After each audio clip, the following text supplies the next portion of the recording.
Welcome to the STEM Pathways podcast, where we delve into the fascinating world of science, technology, engineering, and math. I'm your host, Rohan Sharma, a passionate explorer of all things STEM. Each episode, we bring you captivating stories, cutting-edge research, and inspiring interviews with experts and enthusiasts for pushing the boundaries of innovation. Whether you're a student, a professional, or just curious about how the world works, join us as we unlock the mysteries of the universe and explore the endless possibilities of STEM. Let's get started. Today, I'll be interviewing Ty Thompson, who's currently a football player at Georgia Tech and majoring in business. How are you doing today? Man, I'm doing awesome. And that intro is even better. Wow. Yeah, thanks for coming on the podcast. So to get started, I wanted to ask what kind of activities you're involved in as a high schooler. So in high school, obviously, I was a big football player, overall athlete, three sports. So that was cool. It was wrestling and I did track. I also did a musical. And yeah, that's pretty much it. Yeah. So what made you kind of pick Georgia Tech for your college career? Oh, man, that's easy. The school. I think a listing actually just came out maybe a week ago. Georgia Tech is the highest rated public school in the nation. So that's pretty extraordinary. Yeah. And when you're in high school, had you already decided that you want to do business? No, actually. So I came to Georgia Tech 2 years ago, and when I came as an industrial engineer. I honestly was so ignorant to college, like the word of college. I almost didn't go. Georgia Tech was a very late offer. Before then, I was not going to go. I was going to do business, but when Georgia Tech offered, I was like, oh, it's a tech school. They're known for their engineers. So I'm just going to be an engineer. So I forgoed the business route, came to be an engineer, didn't like it because I didn't want to take physics. So I said, okay, I guess I'm full on business again. But I had not considered starting my own business until way off in the future. Yeah. So before we get to that, do you want to talk a bit about what it's like being a student athlete in college? Well, it's everything you would think it is times three because I'm at Tech. Um, Tech is, as advertised, a pretty difficult school, but for as difficult as it is, they give you the resources, the tutors, um, everything that you'll need to succeed here. Also, with Brett Key being our head coach and him coming in, like he's a relatively young head coach. This is his first full season, or yeah, first full season, second full season. Sorry, I'm tired, but we've got something to prove. So football has been on 100, school has been on 100, and as we'll discuss in a second, something else has been on 100 too. Yeah. So how much time are you having to invest into football? Oh man, I mean, 75%. I mean, it's being there, it's practicing 6 days a week, counting the game, but it's also the mental stuff that you do outside of the practice, preparing for the practice. It's the studying the plays. It's the working out. It's the eating right. It's the nutrition. Like it's really a lifestyle. And then we get like it's 12 months a year. It's not like football season, then we're done. So Yeah. So what's kind of your favorite part about majoring in business at Georgia Tech? And how's that major kind of play out when it's mostly a tech school? that is such a great question. My favorite thing about majoring in business, honestly, it has nothing more to do with like it has nothing really to do with the tech. The only thing when it comes to being a tech school and majoring business is you're kind of like because we got all these high and mighty majors like engineering and which nothing wrong, love engineering. They'll sometimes look at the business students and be like, y'all not really getting the tech experience. But it's more of a joke than really anything serious. Really, my favorite thing about being a business major at Tech is I'm a finance concentration. I feel like money is such a crucial thing to know, uh, such a crucial ideal to grasp. And learning about money, learning about accounting, learning about business finance, one of the greatest things I've ever done. Yeah. So Now moving on to your business, what made you want to start that, and what's it all about? That's an excellent question. To put it very simply, I'm a big believer, big Christian. So, in the beginning, God created. Okay, so I'll start with a question. It's rhetorical. You don't have to answer, right? But when God created us, or rather, in the beginning, what is the first detail that God lets us know about himself? You pause, let everybody answer in their head. Okay, cool. We hear God is love. That's true, but that's not the first thing he told us about himself. We hear God is good. That's also true, but that's not the first thing he told us about himself. The first thing he tells us about himself is that he is creative. In the beginning, God created the heavens and the earth. Then he proceeds to say that he created humans and he made humans in his image. Now, that doesn't mean that my face and nose and features are what God looks like. But what that does mean, though, is in every single person on this earth, he has put an aspect of his creativity into them. Not everybody has all the aspects, but everybody has one aspect. So when I learned that the purpose that God has for us is to be fruitful, right? A fruit is a um, product that seed is within itself, right? Be fruitful. Take the seed that's in you out and use it to multiply and to serve people. When I realized that, I said, oh man, like, well, what's something in me that I can use to serve as many people as possible? Because I never, like Jesus says, the greatest among you will be your servant. Never understood what that meant until I started a business.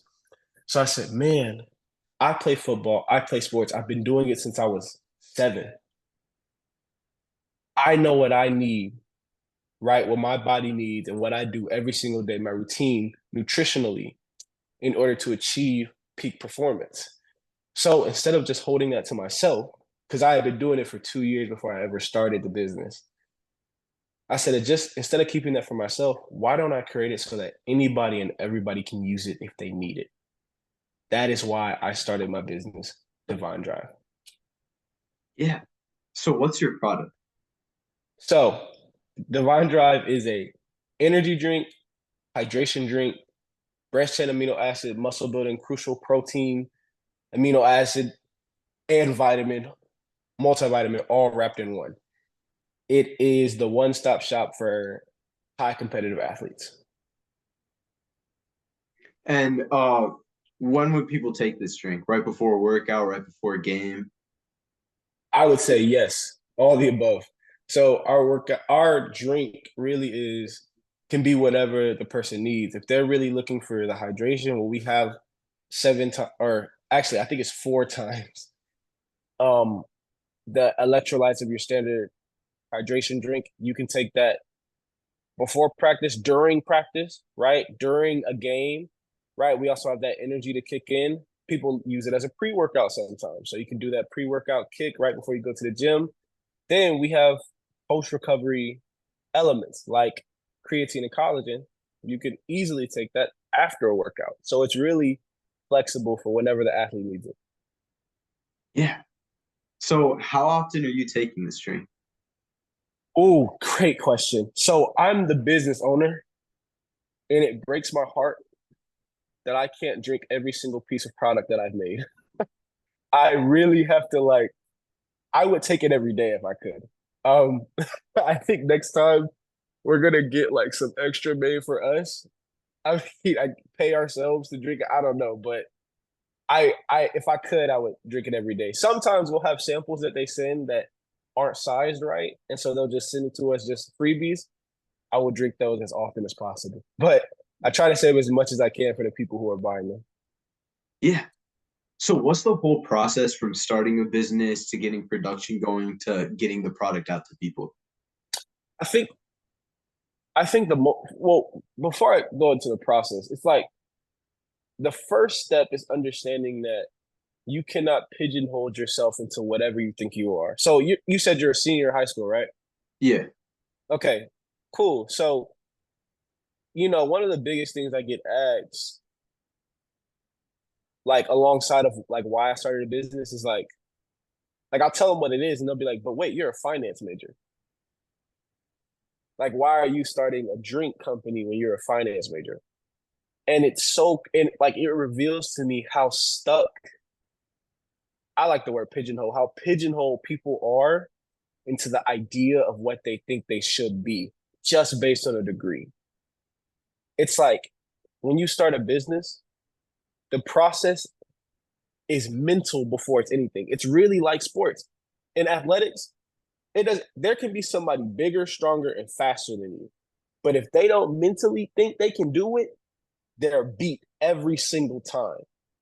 So my process with starting a business was mentally getting to the headspace of, okay, I'm not just an athlete. I'm not just a finance major. I'm not just anything that anybody wants to pigeonhole me into. I have an idea, right? I'm going to use that idea and serve as many people as possible. So that's the second process, second part of the mindset. Instead of thinking how much money I can make, instead of thinking, well, what's the most lucrative industry, instead of thinking any of those other stuff, think, okay, what do I know? What do I love? What do I see that's missing in the world? And then how can I serve that to people in the most convenient way possible? Right? Then it's a matter of finding out, okay, is this really needed? Getting your pitch deck ready, which is a whole process. But if you do a standard pitch deck process, it'll take you through your total actionable market. Who are the people you're looking for? What is your market even? How much money it would take to start it up? Stuff like that. Then you can go on LinkedIn easily and type these in. If you need an accountant, type in accountant in, where are you? I'm in Wisconsin. Okay, right, Wisconsin. Yeah. Type in accountants in Wisconsin. Boom, you'll have an accountant. Type in marketers in Wisconsin. Boom. I can type in formulation company in Atlanta. And you can find that. It's really just bits by bits, right? You don't start a company by taking one big bite, right? You tackle the little parts. And just like in athletics, just like in anything, being great, all it is little things done right. So if you can do all the little things for a company right, then you'll have a successful company. Yeah. So how long ago do you start this process, and how long did it take to like actually get production going? So what is it? It's September? Yeah. I came up with the idea February. We applied. There's a startup program at Tech that'll help you get started. It'll give you like kind of the process, everything you need to look out for, taxes, just literally everything that you wouldn't even think of when starting a business. We applied for that in March. And we launched pre-orders a week ago. So nice little turnaround. Yeah. And how much work is it to like actually figure out the formula and everything for the drink? Honestly, going a little bit deeper into the drink itself, it's energy and hydration.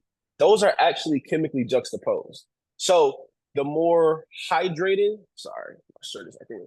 The more energy you have, the less hydration you have, right? And then vice versa. The more hydrated you are, the more sluggish you can feel. So the biggest struggle was, okay, what is the perfect balance of energy and hydration to counteract that? Because if you have too much energy and not enough hydration, you can hurt yourself. You could pull a muscle, like, and you're cooked. Wait, so hydration is like electrolytes, and what's energy? Yes, hydration is electrolytes. Energy is caffeine. Oh, okay. That's a good example, and that's a good point you bring up. A lot of modern day energy drinks have more than just caffeine. They'll have taurine, they'll have guarana. These things NCAA athletes like myself cannot take. Other than that, they also cause a weird tingling under your skin. A lot of people do not like that. I'm one of them. And it's not necessarily the healthiest way to get energy. It kind of plays on your fight and flight things. Like it'll release adrenaline, and then one holds adrenaline into your cells and muscles. But caffeine is just natural. It's cool. So, and how much caffeine do you have in each one of these? 200 milligrams. Mm-hmm. So I feel like that's a good middle ground. Being someone who likes energy drinks and coffees a lot, felt like 200 was just perfect. Yeah. Did that answer your question? Yeah. Okay, So good. right now, how long ago do you actually reach out to the factory and get them to start producing these? Ooh, it had to be May. Had to be May. Had to be like either May or right before May. We were talking to them. Yeah. And And it's a then blessing because they're out in Fayetteville, Georgia. So it was a 30-minute drive there. yeah. So are you the one who has to like figure out where to source all the different ingredients from, bring them to the factory, and then they just throw them together? Or how does that work? So what happened was we talked to them and they are a formulation company. So they have a lot of ingredients in house, a lot of good ingredients that we like. So we said, okay, awesome. This is what we're making. They look at it, they say, okay, we have this, we have this. They had to outsource the collagen from somewhere. I don't exactly remember. But everything else they said they had. They said, okay, like we'll do it. And we got to work. Yeah. So what are your future goals with this company? My future goals, honestly, is to increase the amount of people we serve with this drink as much as we possibly can. Literally just serve the people that we've been sent to serve. We know that there are over 500,000 student athletes in the nation. How can we get to every single one of those athletes and say, hey, here's a product that will take your 1 to 10, your 10 to 15, your 15 to 100. And then beyond that, really creating a community of people. Sorry, that's what I meant. What's up, Jay? No, you good, bro. You good. And then beyond that, really creating a community of people, of like-minded thinkers, of innovative thinkers. Like it's so awesome that I'm doing this so young and that I have people who are looking to me and saying, wow, like I didn't know I can do that. And so it's really like, yes, the company is awesome. Yes, the drink is amazing. Go get some, pre-orders are live. But it's more like I like the fact that I'm leading the path and showing people like you don't have to be pigeonholed into what your parents said you were, what society says you are. Like you can create your own path, you can create your own self, and you should, because the benefits of it far outweigh the fears of doing it, of not doing it, of doing it. Yeah. So for my last question, I wanted to ask if you have one piece of advice for someone who wants to follow a similar career path as you of founding a business. One piece of advice. So a quote that I've been saying, and I forgot who I heard it from. Might have been Myron Golden. But I've heard that running a business or starting a business is working 12 hours for yourself so that you don't have to work 8 hours for someone else. My biggest piece of advice would be it's work. Like it's fun coming up with it, telling people, launching, like all that is fun. But at the end of the day, it is a lot of work done in the dark.